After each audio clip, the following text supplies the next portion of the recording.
Welcome back to the Deep Dive. You guys know we like to explore some pretty wild ideas on this show, and this time we're diving into the world of the subconscious, the nature of reality, all that good stuff. Buckle up. Right. You sent us this YouTube interview with a regression hypnosis expert named CALOGERO GRIFASI, and, well, let's just say his ideas are definitely out there. Oh, yeah. Definitely thought-provoking. For sure. So one of the first things that jumps out is this term he uses, the etheric realm. Yeah. He talks about it like it's this whole other dimension, existing alongside our physical world. Like a parallel universe, almost. Yeah, exactly. Huh. For those listening who maybe haven't heard of this concept before, how would you explain what Calogero means by the etheric realm? Well, think of it like this. Imagine a realm of energy and consciousness, interwoven with our physical world. Okay, I can kind of picture that. And it's a realm, according to Calogero, that's not just some empty space. It has its own complex ecosystem, even more complex than what we see here in the physical world. Wow. Okay, so then he starts talking about these entities that exist in this etheric realm. And get this, he even describes a food chain where some of these entities feed off of human emotions, opinions, energy, like our energy is their food. It's a pretty wild idea, right? Wild is putting it mildly. And then he goes on to say that some of these entities might even disguise themselves, like they might appear to us as deceased loved ones or something. I mean, how are we supposed to know if we're dealing with the real deal or some kind of etheric trickster? Well, that's where discernment comes in. Calogero stresses that a lot. You can't always be sure who or what you're interacting with in this realm, even with something like regression hypnosis. Which is his specialty, right? Exactly. But the thing is, it's not always about pinpointing the exact entity. It's more about looking at the connection itself. Like, is it empowering you or is it draining your energy? Does it feel healthy or not? Ah, okay. So rather than freaking out about who or what might be on the other end of the connection, we should focus on how that connection is making us feel. Exactly. Focus on the impact. Got it. That makes sense. So how does hypnosis fit into all of this? Well, Calogero describes hypnosis as a bridge between the physical and the etheric realms. A bridge. Yeah, it's not about losing consciousness, but about expanding your awareness. One foot's in the conscious world, the other steps into the subconscious. And the hypnotist is kind of like an interpreter translating between these two realms. Fascinating. So he's not just putting people under a spell, he's helping them access a different part of their awareness. Right. He's developed this personalized induction technique, so it's not a one-size-fits-all approach to hypnosis. That makes sense. People are different, so their subconscious minds are probably different too. Exactly. And he claims a pretty high success rate with his technique, like 80–90%. He attributes that to this personalized approach. That's amazing. I'm assuming there are people listening who might want to learn more about his methods. Probably. He did mention working with a team and has a couple of websites, CALOGEROGRIFASI.com and CALOGERO GRIFASI Academy. I'm sure those would have some helpful information. Great. We'll be sure to link those in the show notes. Okay, so back to this idea of entities disguising themselves. Calogero uses this really interesting analogy to explain how that might work. He compares it to, wait for it, camouflage. Like a chameleon blending in, right? Yes. He says just like chameleons blend into their surroundings, these entities in the etheric realm might be doing something similar. So what we think is, say, a comforting presence of a loved one who's passed on for it to actually be something else entirely. Exactly. And it goes back to that idea of discernment, right? How do we know if a connection is genuine or not, especially when it involves someone we love and trust? It's a tough question, and Calogero's work definitely challenges a lot of what we think we know about the afterlife and spiritual connections. He's really pushing us to look beyond the surface, to carefully assess how these connections are affecting us. It's almost like he's saying, don't just trust your feelings blindly. Be discerning. Okay, so this leads us to another pretty thought-provoking aspect of Calogero's work, his perspective on religion. He basically compares the etheric realm to a structured system, with its own states and systems of control, and he suggests that religion plays a big role in this.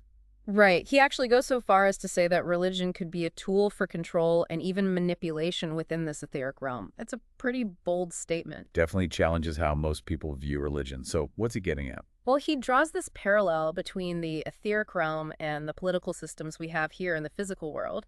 He says figures like Ashtar Sheeran, who's a pretty well-known figure in New Age spirituality, are like politicians in the etheric realm. They're seeking power and influence, and they do that by getting people to believe in them, to devote themselves to them. So he's suggesting that even these figures who present themselves as benevolent, spiritual leaders, they might actually be driven by a thirst for power, just like politicians seeking votes. That's the question he's posing. He's not saying that's definitely the case, but he's encouraging us to think critically about the power dynamics at play, both in the spiritual realm and in the physical world. Makes you wonder who or what we're really putting our faith in, Yeah. right? And he also compares these religious figures to celebrities in our world. He talks about how much power celebrities have because of their fans and followers. Right. And he asks, could something similar be happening in the etheric realm? Could these entities be feeding off the energy of our collective belief? That's a pretty unsettling thought. It makes you question whether we're giving away our power too easily by putting these figures on a pedestal, whether they're religious figures or celebrities. Exactly. It's about being aware of where we're placing our energy and our attention, and whether we're giving away our power or owning it. And that leads perfectly to the next part of our deep dive, where we'll explore Calagero's ideas about how we can reclaim our power and become more conscious creators of our reality. It's not about giving your power away to someone else. Not to a religious figure, not to a hypnotist, not to anyone. It's about recognizing the power we all have within us. That's interesting. He uses the word creator a lot when he's talking about us, about humans. Right. Like we're all capable of creating our reality. It's a powerful concept, but it also feels like a big responsibility. It's a lot easier to think that things just happen to us, that we're at the mercy of fate or whatever. But that's the programming he's talking about. We've been taught to believe we're powerless, that our lives are just predetermined. But Calogero is saying that's not true. We have the ability to shape our reality, not just in the physical world, but in the etheric realm too. Okay, so it's not just about dodging those predatory entities we talked about. It's about consciously creating a reality that we want, a reality that aligns with who we really are. But how do we even start doing that if we feel powerless? Where do we even begin? Well, Calogero says one of the keys is understanding the influence of past lives. Past life. Yeah, like reincarnation. Okay, some of our listeners might not be familiar with that concept. Yeah, that's fair. But basically, he's saying that experiences and traumas from past lives can carry over into our current lives. They can create these vulnerabilities, and, the entities in the etheric realm might be able to use those against us. So it's not just our issues from this life. We could be carrying baggage from previous lifetimes that's making us more susceptible to these etheric influences. Exactly. Wow. Okay, so then this is where regression hypnosis comes in, right? Right. That's Calogero's specialty. He says that by accessing and resolving those past life traumas, you can potentially close off those energetic loopholes that those entities might be using to attach to you. So it's like patching up security holes in our energy system, Yeah. preventing those unwanted intrusions. Exactly. I like that analogy. It makes you wonder, could some of our fears or anxieties in this life be echoes of traumas from a past life? That's a great question, and it's something that Calogero encourages us to explore, to look deeper beyond just our current experiences and consider how those past lives might be influencing us. It adds a whole new layer to personal growth and healing, doesn't it? It's not just about this life. It's about these patterns that might be playing out across multiple lifetimes. So if past life experiences can create vulnerabilities, can they also be a source of strength? Can we draw on those past lives for positive things? Absolutely. Calogero is big on that. He says our past lives aren't just about traumas and challenges. They're also full of knowledge, skills, experiences, all sorts of things we can tap into to empower ourselves in this life. So we could have hidden talents or strengths or wisdom that we've carried over from a past life, and we might not even know it. It's like we have this whole library of experiences within us, and regression hypnosis is the key to unlocking it. I love that. Okay, so Calogero doesn't just stop at past lives. He also talks about time itself and how it operates differently in the etheric realm. It's like mind-bending stuff. Right. He challenges the way we typically think about time. Like we experience time as a straight line, past, present, future. But in the etheric realm, he says it's not linear at all. It's more fluid, multidimensional. Okay, help me understand this. So in the etheric realm, the past, present, and future could all be happening at the same time. It's more like all of those possibilities exist simultaneously. We just experience them as a linear progression because that's how our physical brains are wired. But in the etheric realm, all bets are off. So it's not about changing the past or predicting the future, but more about understanding that all those possibilities are influencing our present moment. Yeah, it's a bit of a head trip, I know. It is, Mm-hmm. but I'm starting to get it. Okay, so how does Calogero suggest we actually work with this concept of non-linear time? Like, what's the practical application? Well, he says that understanding the fluid nature of time in the etheric realm can actually empower us to make better choices in the present. It's like when you realize that the past isn't set in stone and the future isn't predetermined, it frees you from feeling trapped. So we have more agency than we think we do. Exactly. We're not just passengers on this timeline. We're active participants. We can influence the direction of our lives by making conscious choices in each present moment. That's pretty empowering. It is. But this all ties back into the power of belief. Because Calogero says our beliefs, both the conscious ones and the subconscious ones, are what shape our reality. Not just in the physical world, but in the etheric realm too. It's like our beliefs act as filters, right? Yeah. They influence how we see the world and how we interact with it. Exactly. If we believe we're powerless, we're more likely to attract experiences that confirm that belief. But if we believe we're powerful, if we believe we can create the life we want, then that's what we'll start to see manifest. That's a lot of responsibility, though. I mean, if our beliefs are that powerful, it makes you think about the potential dangers of negative self-talk, Oh, absolutely. If we're constantly putting ourselves down, telling ourselves we're not good enough, are we basically attracting experiences that confirm those beliefs? That's what Calogero suggests. He's not saying we can just wish away our problems or anything like that. There are definitely forces at play that are beyond our control. But we have more influence than we think, and our beliefs are a huge part of that. So it's not just about avoiding the negative, it's about actively creating the positive. Right. It's about taking responsibility for our beliefs, our thoughts, our energy, all of it. Okay, so then how do we actually change those deeply ingrained beliefs, especially the ones that might be operating below the surface, subconsciously? It's not easy, that's for sure. But Calogero's got some ideas. He says the first step is becoming aware of the programming, like recognizing the limiting beliefs and thought patterns that are holding us back. So we need to shine a light on those shadows. Exactly. Bring those subconscious patterns into our conscious awareness, and that's where things like mindfulness, meditation, journaling, those kinds of practices can be really helpful. So we can observe our thoughts without judgment. We can start to see those patterns and then question them. Right. We can ask, is this really true? Is this belief serving me? But what if those beliefs are so deeply ingrained that we can't even imagine thinking differently? Like, what if we're so stuck in those negative thought patterns that we don't even know where to begin? Well, that's where Calogero's expertise in regression hypnosis comes in, because he says that regression hypnosis can be really powerful for accessing and transforming those deep-seated beliefs and emotional patterns, even the ones that come from past lives. So it's not just about exploring the past, it's about actively changing the present. Exactly. It's like rewiring the program, rewriting the code that's running our lives. I love that analogy. So it sounds like regression hypnosis is a big part of Calogero's approach, but it's not a one-and-done thing, right? Right. He says the real work happens after the hypnosis session when you start integrating those insights and changes into your daily life. So it's an ongoing process. Exactly. And he recommends things like meditation and journaling to help with that integration process. So it's about taking responsibility for our inner world and actively creating the reality we want.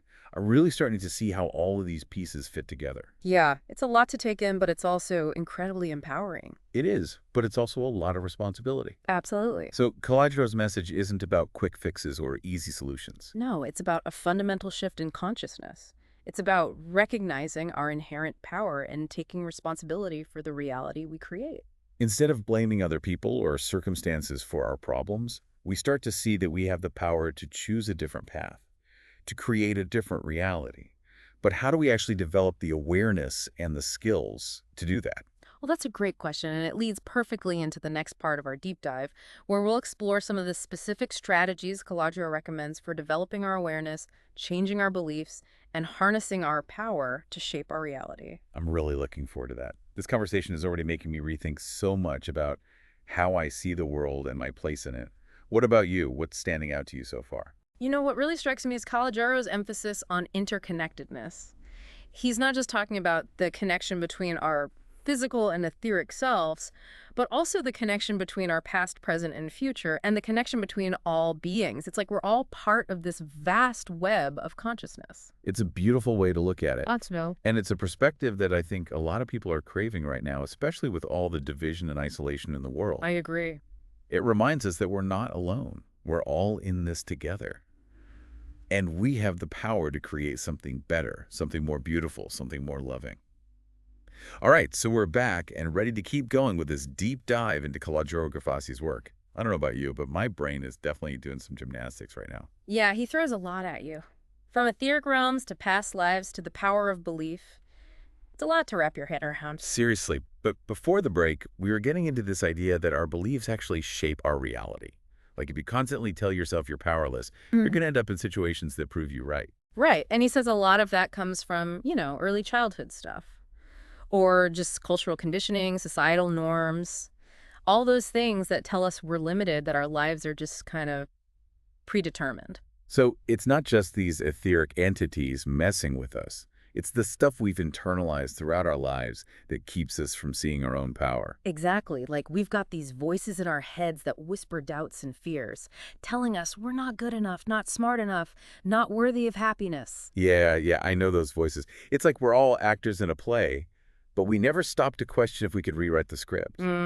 So how do we break free from this programming? How do we start changing the story? Well, CALOGERO says the first step is awareness. Like just noticing those limiting beliefs and thought patterns. Okay, so mindfulness, meditation, journaling, all those things we talk about on the show all the time. Exactly. Those practices can help us see those patterns without judgment, and then we can start to question them. But what if those beliefs are so deeply ingrained that it's hard to even imagine thinking differently? That's where regression hypnosis comes in. It can help you access and transform those deep-seated beliefs and emotional patterns, even stuff from past lives. It was like going back to the source code and fixing the bugs. Yeah, kind of. And he emphasizes that the real change happens when you integrate those insights into your daily life. So it's not just a one-time thing. It's an ongoing process. Definitely. And he suggests using practices like meditation and journaling to support that integration. Got it. So it's about taking responsibility for our inner world, Mm. our thoughts, our beliefs, all of it. Right, because that's what ultimately shapes our reality. And this goes back to his whole concept of the etheric realm and the idea that we're not just physical beings, but also energetic beings. Right. So our thoughts and emotions actually have an energetic impact. Yeah, that's what he's saying. Like, we're all emitting energy waves, and the frequency of those waves depends on what's going on inside us. Wow. So if we can learn to manage our energy better, we can create a more positive and fulfilling life experience. This is so much to think about. I feel like my understanding of reality has been completely flipped on its head. It's definitely a paradigm shift. What are some of the biggest takeaways for you from all of this? For me, it's the reminder that we're not just victims of circumstance. We have so much more power than we realize, but to access it, we need to become more conscious, more discerning, more intentional with our thoughts and actions. It's a journey, right? A journey of self-discovery and empowerment, and maybe even a little bit scary at times. It can be, but it's also incredibly exciting because when you realize that you have the power to create your own reality, well, that's when things get really interesting. That's a great note to end on. To all our listeners out there, thank you for joining us on this deep dive into the world of CALOGERO GRIFASI's work. We hope you found it as thought-provoking and empowering as we did. And remember, you have the power to create the reality you desire. Until next time, keep questioning, keep exploring, and keep diving deep.